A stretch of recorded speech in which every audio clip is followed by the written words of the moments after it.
Hello दोस्तों, online study point में आपका स्वागत है। और आज की जो हमारी वीडियो है मिडाइवल हिस्ट्री का टॉपिक है, जिसमें कि मुग़ल साम्राज्य की जिन्होंने भारत में नींव डाली थी, ठीक है ना, ज़हीरुद्दीन मोहम्मद बाबर। तो उनसे रिलेटेड हम सारे ही इंपॉर्टेंट क्वेश्चंस जो कि प्रीवियस ईयर में पूछे गए हैं और सारे ही इंपॉर्टेंट फैक्ट्स आज डिस्कस करने वाले हैं। तो वीडियो काफ़ी इंटरेस्टिंग होने वाला है, इंपॉर्टेंट तो है ही। तो लास्ट तक देखिएगा, पसंद आ जाए तो लाइक एंड शेयर ज़रूर करें। और आपने अगर अभी तक चैनल को सब्सक्राइब नहीं किया है तो प्लीज़ चैनल को सब्सक्राइब करें, बेल आइकन प्रेस करें। वीडियो की पीडीएफ डाउनलोड करने के लिए आप हमारा टेलीग्राम ग्रुप ज्वाइन कर सकते हैं, ठीक है। तो आइए शुरू करते हैं आज की वीडियो। पहला क्वेश्चन है, बाबर का जन्म 24 फरवरी 1483 ईस्वी को कहाँ पर हुआ था। तो इनका जो जन्म है वो कहाँ पर हुआ था? परगना में हुआ था, ठीक है ना। इनके जो आज का हम कहें जो एरिया है, जो तुर्किस्तान वाला एरिया है, वहाँ का ये रीजन था। इनके जो फादर थे वो उमर शेख थे, ठीक है ना, जो कि एक कहाँ के फरगना के शासक थे, ठीक है ना। और बाबर जो थे, हम बात करें 8 जून, ठीक है ना, 8 जून 1494 में सिर्फ 11 वर्ष की उम्र में जो है परगना की गद्दी पर ये बैठे थे, ठीक है ना। और 1507 में इन्होंने बादशाह की उपाधि धारण की, ठीक है ना, जिसे अभी तक किसी भी तैमूर शासक ने जो है धारण नहीं किया था। एक और इम्पॉर्टेंट बात ये है कि जो बाबर जो थे, इनके फादर साइड से ये डिसेंडेंट थे किसके? तैमूर के, ठीक है ना। और जो मदर थी उनके साइड से ये चंगेज़ खान के डिसेंडेंट थे, ठीक है ना। तो इसलिए बोला जा रहा है कि जो बादशाह की उपाधि अभी तक किसी भी तैमूर शासक ने धारण नहीं की थी। और बाबर जो थे, इनके 4 बेटे थे, ठीक है। हुमायूं के बारे में तो पढ़ना ही आगे हमें। इसके बाद जो थे कामरान, ठीक है, अस्करी और हिंदल, ठीक है ना, ये 4 बाबर के बेटे थे। और ऐसा एक क्वेश्चन पूछा जाता है कि जैसे कि पीसीएस मींस जो क्वेश्चन होते हैं, तो हुमायूं की जो फेलियर के रीजंस थे, उनमें यही रीज़न थे कि उन्होंने अपना जो हम बात करें एम्पायर अपने ब्रदर्स के साथ बांट लिया था। इस वजह से उन्हें काफ़ी ज़्यादा प्रॉब्लम्स जो हैं झेलनी पड़ी थी, ठीक है। आगे देखते हैं हम, बाबर के पिता का नाम क्या था। तो ये मैंने बता दिया है ऑब्वियसली। इनके जो पिता थे कौन थे? उमर शेख मिर्ज़ा थे, जो कि कहाँ के? फरगना नाम का जो एक छोटा सा राज्य था, वहाँ के शासक थे। और यहाँ कल की तरह ये इंपॉर्टेंट इन्फॉर्मेशन, अभी तक जिन जिन ने भी पीडीएफ नहीं लिया है तो दे कैन परचेज, ठीक है ना। इसकी जो लिंक है वो आपको मिल जाएगी, ठीक है। तो लिंक को आप क्लिक करके इसको डाउनलोड कर सकते हैं। प्राइस सिर्फ और सिर्फ 49 रुपीज़ है, ठीक है ना। सारे ही सब्जेक्ट्स जो कि आपके वनडे एग्ज़ाम्स के लिए इम्पॉर्टेंट हैं, सारी आपकी जो मिसलेनियस चीज़ें होती हैं, ठीक है ना, सब कुछ आपको यहाँ पे अवेलेबल है। और सिर्फ प्राइस भी 49 रुपीज़ ओनली है, तो आप प्लीज़ परचेस करें इसको। आगे हम देखते हैं, मुग़ल प्रशासन में ज़िले को किस नाम से जाना जाता था, ठीक है। तो ये तो मैंने एक क्वेश्चन यहाँ पुट किया है जस्ट फॉर द आइडिया कि इस तरीके के क्वेश्चन भी पूछे जाते हैं। तो क्या बोला जाता है? सरकार बोला जाता था। आगे के लेक्चर्स में हम क्या करेंगे, एक मुग़ल प्रशासन पे ही पूरी वीडियो बनाएंगे, ठीक है ना। तो जो भी पोस्ट रही हैं, जो भी वहाँ पर टैक्सेस होते थे, जो भी चीज़ें होती थी, हम सारा कुछ उसमें डिस्कस कर लेंगे, ठीक है। नेक्स्ट देखते हैं, किसने ऐसे बाग बगीचे जिसमें बहता पानी हो, इसका निर्माण की परंपरा शुरू की थी। तो ऑब्वियसली हम किसके बारे में बात कर रहे हैं? ज़हीरुद्दीन मोहम्मद बाबर के बारे में हम बात कर रहे हैं। तो आंसर भी क्या होगा? यही होंगे, ठीक है।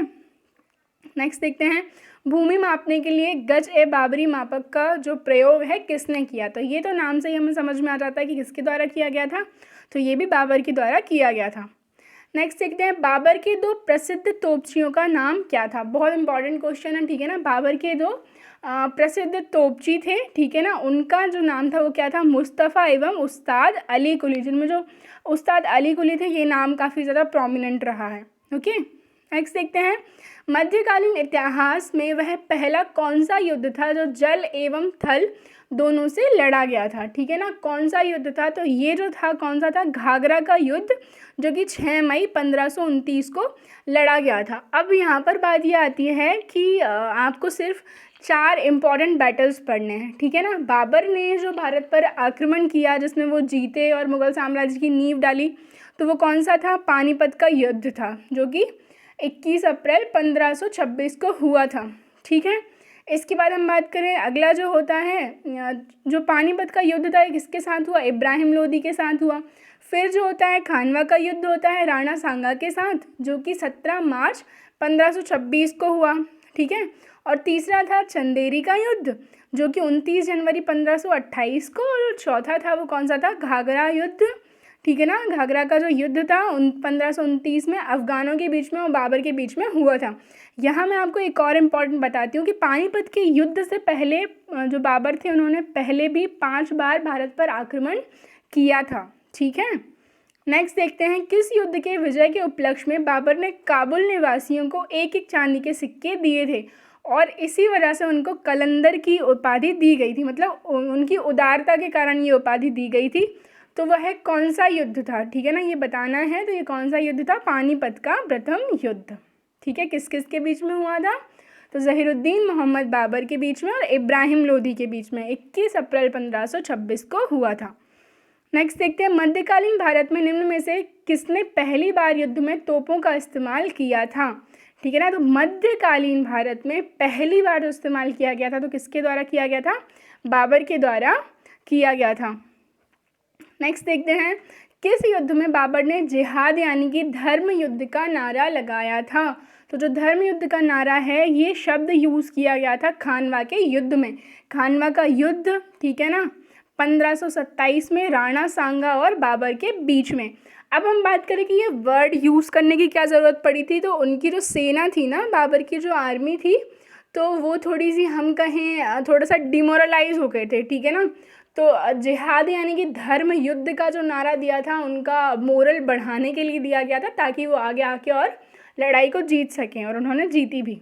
ठीक है, नेक्स्ट देखते हैं, किस युद्ध में विजय के उपरांत बाबर ने गाजी की उपाधि धारण की?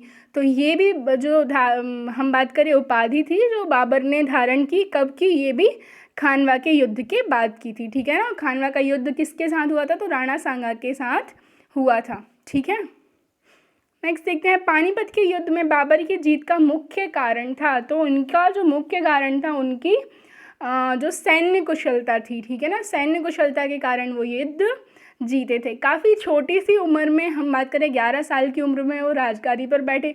इसके बाद कई सारी लड़ाइयाँ जो उन्होंने फेस की और जीती। तो एक होता है ना कि आपको जब किसी एक चीज़ की प्रैक्टिस हो जाती है तो वो एक परमानेंसी हो जाती है। ठीक है ना, तो उनको आर्मी एक अच्छे चीफ थे, वो आर्मी के अच्छे लीडर थे, इसी कारण से वो सारे युद्ध जीते। नेक्स्ट देखते हैं, बाबर ने प्रसिद्ध तुलगुमा नीति का प्रयोग सर्वप्रथम किस युद्ध में किया था? तो सबसे पहले पानीपत का जो प्रथम युद्ध था 21 अप्रैल 1526, जो कि इब्राहिम लोदी, जो कि लोदी वंश के अंतिम शासक थे, और बाबर के बीच में लड़ा गया था। नेक्स्ट देखते हैं, बाबर ने बाबरी नामक चांदी के सिक्के कहाँ चलवाए थे? तो जो बाबरी नामक चांदी के सिक्के थे वह कहाँ चलवाए गए थे? तो कांधार में चलाए थे इन्होंने।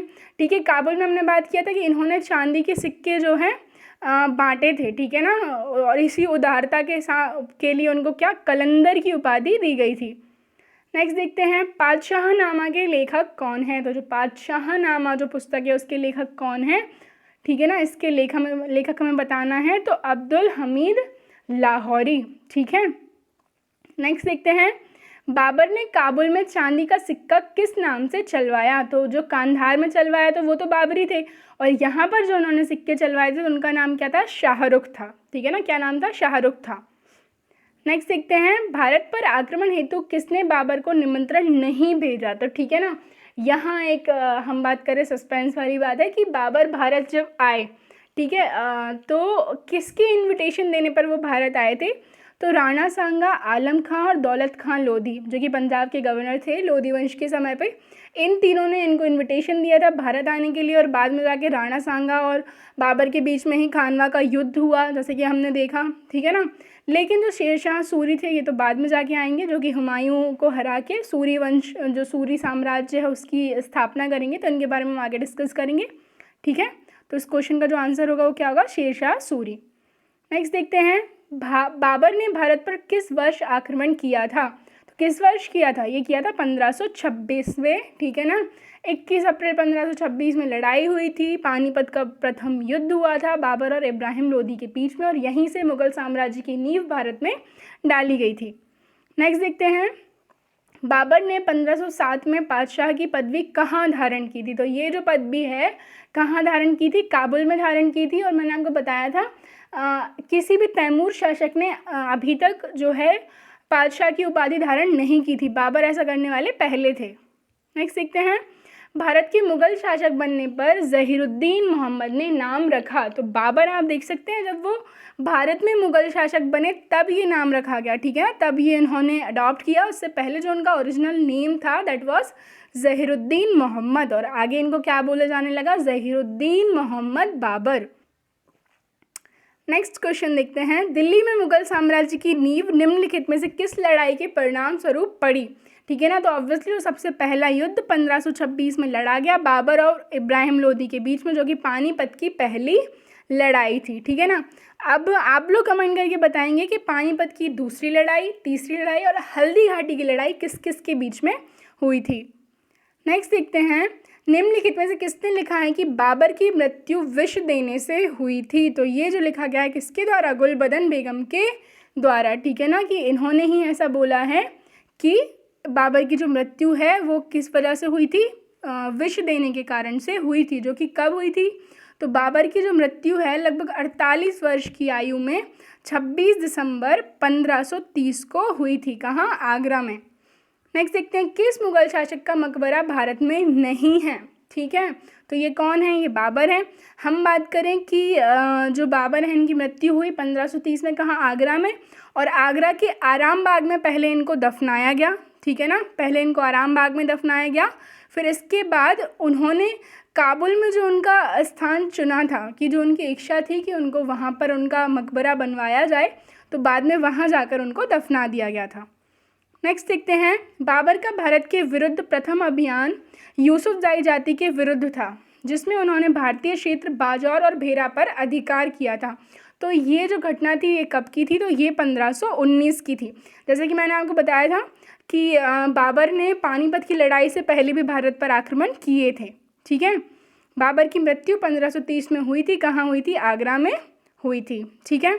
अब हम एक छोटा सा कोई रिवीजन करेंगे कि जो है बाबर का जन्म कब हुआ, तो फरवरी 1483 में परगना में हुआ था। इनके फादर उमर शेख थे, ठीक है। 1494 में ये गादी पर बैठे, 1507 में बादशाह की उपाधि धारण की, ठीक है।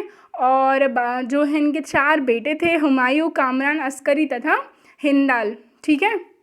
इसके बाद 4 इनके फेमस युद्ध हैं जो याद रखने हैं, पानीपत का प्रथम युद्ध, खानवा, चंदेरी और घाघरा, ठीक है। पानीपत 1526 में किसके साथ, इब्राहिम लोदी के साथ, और खानवा का युद्ध राणा सांगा के साथ 27 में, 1528 में चंदेरी का युद्ध मेदिनी राय के साथ, और जो घाघरा का युद्ध है अफगानों के साथ 1529 में। उनकी उदारता के लिए उनको कलंदर की उपाधि दी गई थी। और जब खानवा का युद्ध हुआ राणा सांगा के साथ तब उन्होंने जिहाद का नारा भी दिया और उसकी विजय के बाद गाजी की उपाधि धारण की। अब हम बात करें उनकी जो मृत्यु है 1530 में आगरा में हुई थी। पहले उनको आराम बाग में दफनाया गया था, लेकिन फिर बाद में जो उनका चुना हुआ स्थान था वहाँ पर उनको दफना दिया गया था, ठीक है। और जो बाबर थे उन्होंने एक मुबैयान नामक पद्य शैली का भी जो है जन्मदाता कहा जाता है। और बाबर ने स्वयं जो है इनकी हम कहें आत्मकथा लिखी थी, ठीक है, तुर्की में लिखी थी, जो कि ठीक है ना, तुर्की में लिखी थी, जिसका नाम क्या था, तुजुक-ए-बाबरी था, ठीक है। इसके बाद उसका अनुवाद किया गया फ़ारसी भाषा में, जिसको किसने किया, अब्दुल रहीम खाना ने किया, और उसका नाम क्या, बाबरनामा, ठीक है। तो ये तो थी हमारी आज की वीडियो अगर पसंद आए तो लाइक एंड शेयर ज़रूर करें। और जैसे कि PDF के बारे में मैंने आपको पहले ही सारा कुछ बता दिया है, सारा कुछ उसमें अवेलेबल है, आपके सारी आगामी हम कहें परीक्षाओं के लिए बहुत ज़्यादा हेल्पफुल होने वाली है। ओके, तो ये रहा लिंक, आप यहाँ से वीडियो को डाउनलोड कर सकते हैं। इसका आप प्राइस देख सकते हैं, सिर्फ और सिर्फ 49 रुपीज़ है। Okay, thank you.